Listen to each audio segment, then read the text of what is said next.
பச்சரிசி மாவு எடுத்துக்கோங்க. எடுத்துகிட்டு கொஞ்சம் உப்பு போட்டுக்கோங்க, இல்லை தண்ணியில் உப்பு போட்டுக்கோங்க. உப்பு போட்டு அதுக்கேற்ற மாதிரி மாவுக்கு ஏற்ற மாதிரி உப்பு போட்டுக்கோங்க. போட்டுட்டு எண்ணெய் ஊற்றிக்கோங்க. எந்த எண்ணெயாவது ஊற்றிக்கோங்க. நல்லெண்ணெய் ஊற்றினா நல்லாயிருக்கும். ஊற்றிட்டு எண்ணெய் ஊற்றிட்டு ஒரு கரண்டி ஊற்றிக்கோங்க. இல்லை எவ்வளோ தேவைப்பட்டது நல்லா கொதிக்கிற தண்ணி எடுத்து இதில் ஊற்றிடுங்க.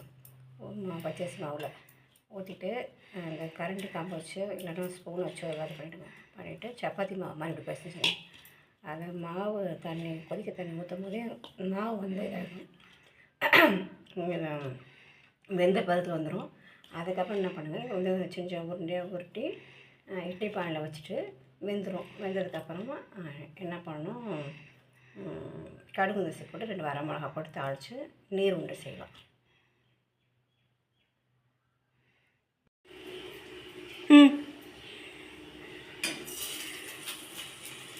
இட்லி பானை வேக வச்சுருக்கோம். வேக வச்சுட்டு கடுகு உளுந்து போட்டுருங்க. மிளகா போட்டு தாளித்து